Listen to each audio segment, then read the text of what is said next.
Hello and welcome to the Should You Buy for two different mechs. As September, we have two mechs coming out for pre-order. We have both the Charger and the Hatamoto-Chi.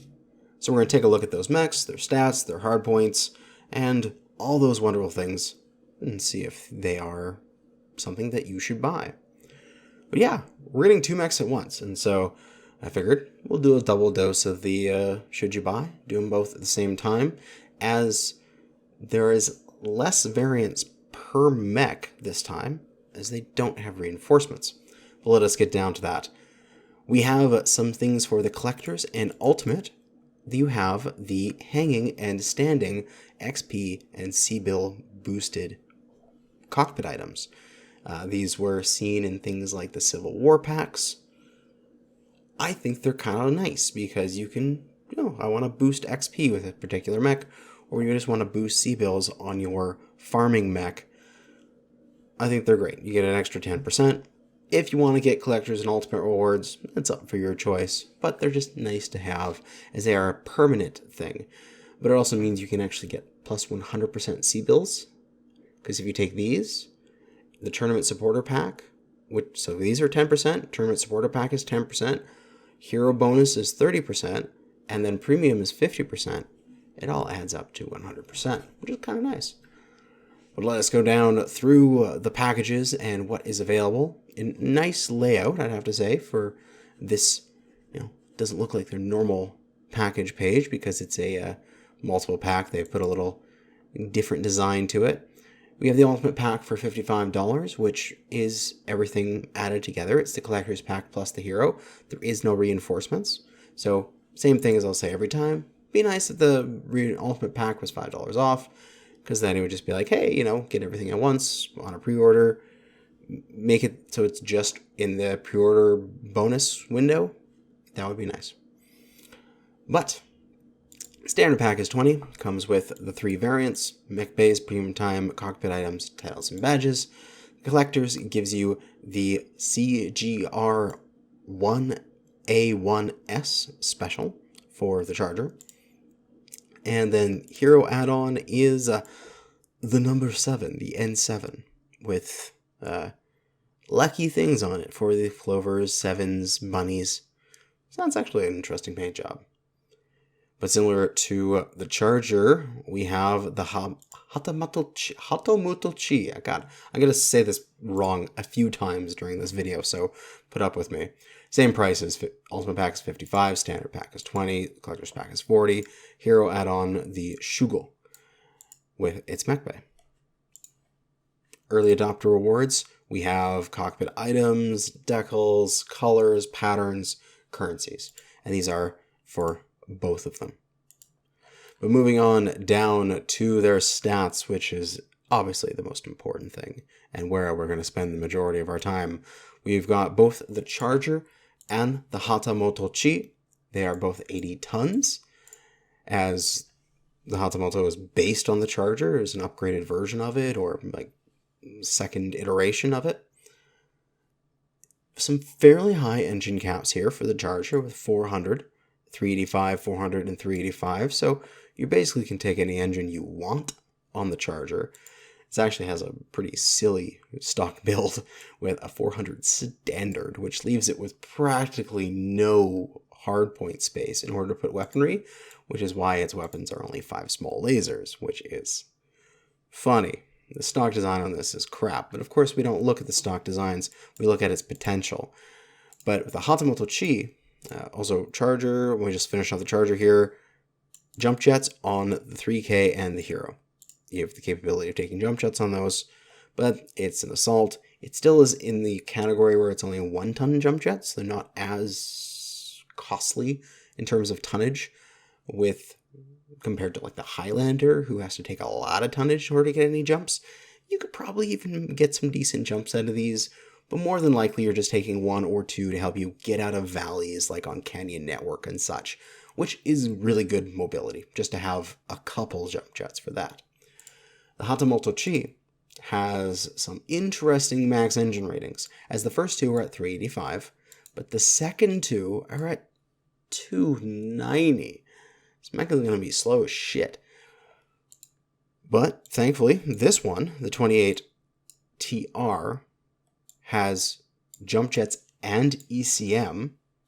But unfortunately, the Hero doesn't, which really sucks.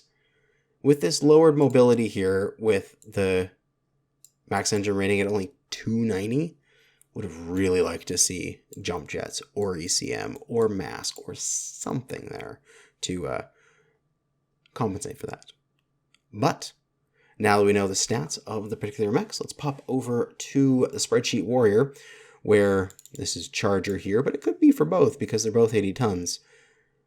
These are Inner Sphere mechs, so guaranteed you're not taking an Inner Sphere XL engine on an assault mech, as that's just silly. You'd be losing a side torso far too quickly, and you would then die. So we're looking at standard and light engines. And we see there the silliness of that stock build on the Charger with 400 standard and max endo, max armor with endo. You only have a ton of space. So obviously that engine is far too heavy. If you're going to go for standards, you're probably going to be more in the range of the 300 to the 350 in terms of your weights. That gets you into the reasonable 60 to 70 kilometers an hour and 35 to 24 tons of pod space. Note that I am taking standard armor here with endo, but standard armor. As you could take Pharaoh, you could take light. However, it really limits the available slots you have because this is Inner Sphere. They do have the upgrades. There are 14 slots compared to the Clan 7. So you're most likely never really going to have full Pharaoh on this. You may, on some particular builds, have light Pharaoh along with your endo. And actually, for some builds, I cut both endo and Pharaoh all together because it was doing energy-based designs and I needed the space. The Inner Sphere mechs have a lack of crits when it comes to massing up double heatsinks and such. So that is why we've gone with endo and standard armor for sort of our examples here. I think that most designs, or at least the ones that I theory crafted up, it's going to use the light engines because if we lose both sides of our mech, we're pretty much dead anyway. There isn't really any center torso energy weapons or anything like that that are super impressive and that would keep us going for a long time with a zombie type build. Maybe the only reason to take a standard engine would be on particular variants of this that have side torso ballistics to take heavy Gauss. But otherwise, I think a light 350 with a 70 kilometer movement speed or light 325 at 65.8 is going to be more than enough. And it gives you 30 to 36 tons to play with, which should be enough for a lighter Inner Sphere assault. But moving back to the stats, let's go through these one at a time. We'll start with the Charger. We've got the Charger 1A1. Now these are battle mechs. We're looking at them vertically. We have a total of 7 energy on this thing. 1 in the head, 1 in the left arm, 2 in the left torso, 2 in the right torso, and 1 in the right arm. It's perfectly symmetrical, just how I love my mechs. It's going to be a laser bomb build, very similar to something like, say, the Awesome 9M that has really high engine cap. That one, I think, has 6 energy hard points, but you can basically build it the same. I used the Awesome and the Victor and things like that as mock-ups when I was building these in my theory crafting. Laser bomb, things like, say, triple large laser for your mediums. That works. You could do quad PPCs. You could do heavy PPCs and some laser backup. Any sort of energy weapon design that you can think of that would fit on an Awesome is going to fit here. On this particular one, you take off endo and Pharaoh for the DHS space because you just don't have the room. And so you're going for a little bit of a lighter load when it comes to weaponry. But it's energy weaponry, so there's no ammo requirements, and you can just keep shooting constantly. Of course, energy is the best per ton in the game because they have high heat. It'll be okay. It's an energy vomit mech. You'll run it as such. And you can, if you wish, probably boost its engine up a little bit, lower down its amount of weapons it has to say just like a bunch of medium pulse, and make it that sort of brawler thing as well. Could be reasonable. The Charger 1A5 Has a total of 2 energy. It's got 1 in the head, 1 in the center torso. 3 missile, all in the left torso. 2 ballistic, all in the right torso. It's kind of like a mini Atlas in a sense, because you can do things like a Brawl, say triple Artemis SRMs in the left torso, and then a big AC-20 in the right torso, a couple ER mediums in the center and head, and then some ammo packing in the legs, strip down the arms a little bit. When it comes to armor, save a little tonnage that way, brawl somebody down. That actually could be pretty reasonable. If it gets any durability quirks on it, that would be very reasonable, and it would be essentially just a slightly lighter sort of brawl-tastic mech. That could work quite well. Alternatively, you can do stuff, say, with an MRM focused build, a pair of MRM 30s, large pulse laser and a medium laser together, light 3. What was the number on that? Light 350 for that? Yeah. Get a little bit faster. Get some MRMs. Do a sort of mid-range skirmishy type thing. That could work as well. I'm actually looking more forward to the 1A5 over the 1A1 so far. Next up is the Charger 3K. We have a total of 4 energy. 1 in the head, 1 in the left arm, 1 in the right arm, and right torso. And I completely screwed these up. That's not in the head. We have 1 in the left arm, 1 in the left torso, 1 in the right torso, 1 in the right arm. Symmetrical, yay. And then 2 energy in the right torso. So again, similar to what we could do on the 1A5, you can do some MRM designs. Keep in mind that if you do 2 MRM 30s and a light engine, that fills up the right torso, and so you actually can't use that energy hardpoint unless you get something smaller. If you put in like a single MRM 40, and then you can use that energy hardpoint there if you want to do things like, say, like a pair of large pulse, a pair of medium pulse, and an MRM 40. That could probably fit on there. I haven't run the numbers exactly because that's something I'm just coming up to right now, but otherwise, just some sort of MRM and lasers. You could do pure energy if you wanted to do something like 4 PPCs, 4 heavy energy weapons, but the 1A1 is probably going to be better at the very specific energy builds, so I feel this one needs to use these missile, and thankfully MRMs are really the thing that you want when you only have 1 or 2 missile hardpoints in order to do some good damage. Next up is the Charger N7 number 7. We have a total of 6 energy on this thing. We've got 1 in the head, 1 in the left arm, 1 in the left torso, 2 in the right torso, and 1 in the right arm. It's not symmetrical. Why couldn't you put this 1 in the CT? It would have made me so happy to have just symmetrical energy. But it's laser bomb. The benefit over the 1A1 is that it can jump, which I didn't mention about the 3K. The 3K can jump as well. So you can have the sort of like a MRM skirmishing with a little bit of mobility, which is kind of nice. And then the number 7 is essentially a 1A1 with a little bit better mobility. That's the trade-off. We're going to lose an energy hardpoint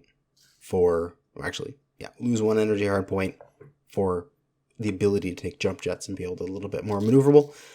That's fine. When you have 6 energy, you already have enough to do stuff, because you can take like 3 large lasers and 3 ER mediums, or 3 large pulse and 3 ER mediums. Like, you can already take up to your heat capacity limits on those mechs.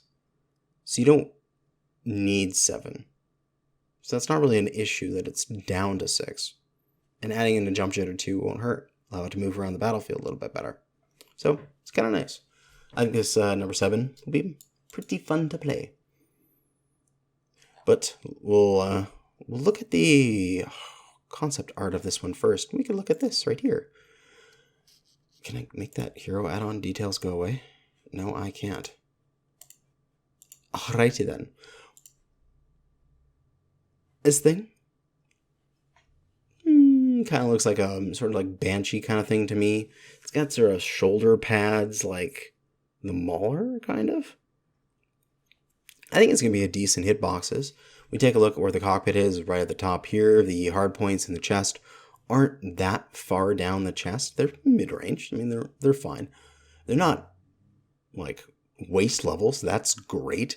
The arms, if they were not sort of being pointed down for the image, would probably be just below that, maybe around where this grill is here.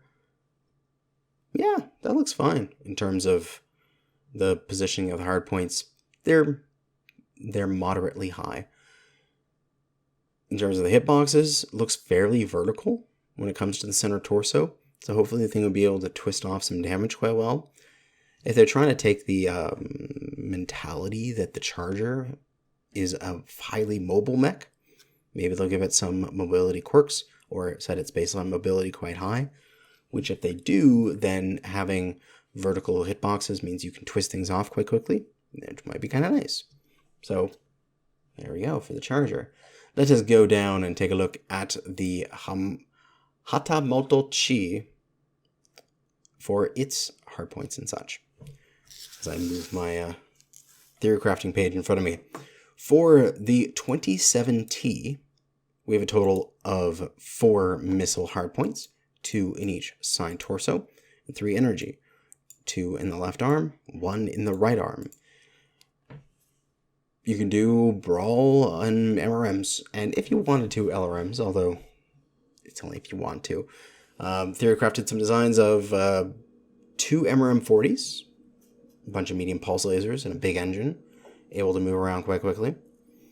4 SERM 6, and maybe some bigger pulse lasers. Maybe one of them is a large pulse and some medium pulse, and similarly a big engine to be able to get into combat. It is definitely a missile brawler, being that these are in its side torsos where it has lots of room in order to put the missiles and have big ones. You could also theoretically strip the arms down, just focus on the missiles, and do like 4 MERM 30s. But it would just barely fit. You wouldn't have that much ammo. You might have to lower your speed a little bit in order to fit it all in, but it's possible. Moving on to the 27W, we have a total of 4 energy. We have 2 in each arm, and we have 3 ballistic, 3 in the right torso. Sucks that all the ballistics in the same torso. If it was in the other torso, that would just be like so much better. If it was like 2 in one and 1 in the other, so much better. But it's all in the same torso, which means that we are severely crit limited with the amount of ballistics and the types that we can take. If we take a standard engine, we can take 3 AC5s. If we take a light engine, we can only take 2 AC5s, or an AC5 and a 10. I think that fits. Or 2 UAC 5s, or 2 5s and a 2. Like it really limits the quantity of large ballistics we can take. So, for an example here, we could do things like, say, a mid-range DACA fire support platform, 2 UAC 5s, 2 large lasers, 2 ER mediums. Depending on what engine you take, those large lasers could be large pulse lasers. A mid-range fire support sort of feeling. That works. We could also do something like a heavy Gauss and a bunch of medium pulse lasers with a standard engine. It'll be a bit slower, but, heavy Gauss. That hurts. It's quite nice. Alternatively, you can do a sniper type design, bunch of AC2s, some quantity of ER large lasers, and DACA your way to victory from halfway across the map. Interesting design. Would have loved to see one of those ballistics in the other side torso. That would have made me happy. But functional with them all in the right torso. Moving on to the 28TR, we can jump, and we've got ECM, so we're a little sneaky, which is quite nice. It's the only Hatamoto-Chi that can jump, and that has ECM, out of all of them, so it's unique. We have a total of 4 energy, 2 in each arm, and 2 missile, 1 in each side torso, with an ECM. Keep in mind that the ECM is in the side torso, so it might get in the way of putting in huge missile hardpoints like the MRM-40, but we'll get around that. You can do stuff like, say, because there's a little bit of an issue with the space here, you could do a MRM-40 in one side, a MRM-30 in the other, put on the ECM so you have it. So you're like an MRM-70 and a bunch of medium pulse lasers, get some jumps, get that ECM, be mobile, be sneaky, put MRMs into people. You could also do this as LRMs if you wish, a pair of LRM-20s, some quantity of laser backup, ECM to hide you, jump jets to get you around the map and get you nice angles for firing your LRMs at. It works. A little bit lacking in the hard points for you to do things on this particular mech, as they got the ECM and jump jets for it. But enough that you can actually do stuff. If MRMs didn't exist, I wouldn't be as excited about this mech, because MRMs is, again, like I said earlier, what you do when you have 1 or 2 missile hardpoints. When you get 3 or more, you can start thinking of SERMs, which this mech obviously doesn't have. The last one here is the Shugo, the hero, the HTM-SG. No jumps, no ECM. Damn. And you can see here with the 28TR low engine rating, and with the Shugo low engine rating, only 290. So these things are going to be slow as shit, which is very annoying. The Shugo, though, has much more hardpoints, and could theoretically be a pretty nasty brawler with the hardpoints it has. We've got 4 ballistic, we've got 2 in each arm, and 4 missile, 2 in each side torso. You can do things like, say, 4 SERM-6 and 2 LB-10s. Just walk up to people. You have to be a little sneaky. You have to be maybe kind of reserved, because you're not going to be going super duper fast. You're only going to be hovering just below 60, I believe, with a maxed out engine. But you're going to have tons of pod space in order to put all that great big brawl power on. So theoretically, when you do get to the opponent, you can kill them quite quickly. Problem is, mech lacks mobility. It would have been nice if it had gotten jump jets, or if it had gotten ECM or mask or something in order to improve its mobility to compensate for the low max engine rating.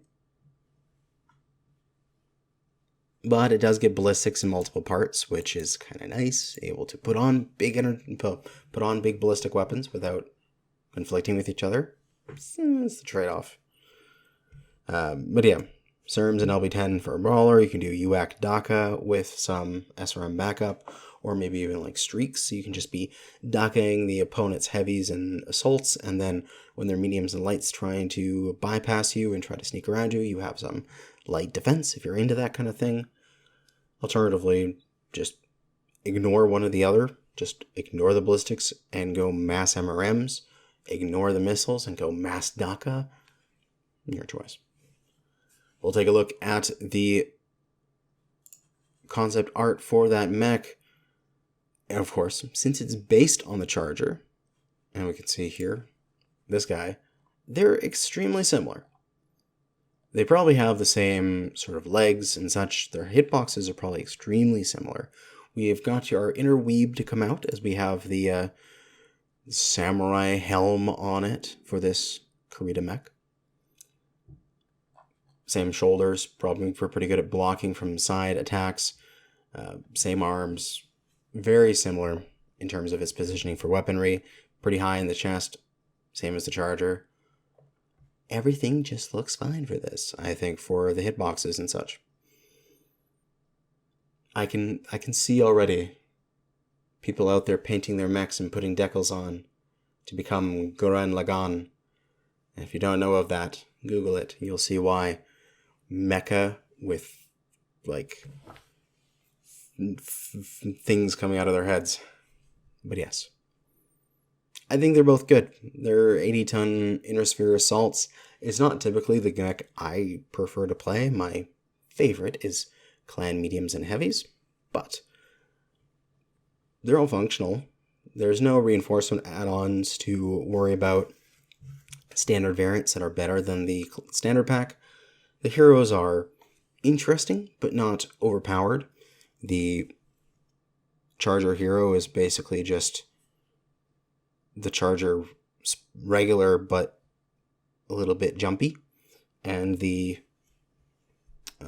Hatamoto-Chi hero is just got more DACA with a little bit slowerness. So, fair trade-offs, I feel. But that is going to be it for my analysis of these mechs. Of course, I think they're pretty good.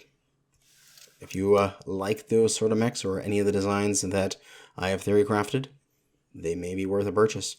And they are valid if you get them for the customer appreciation.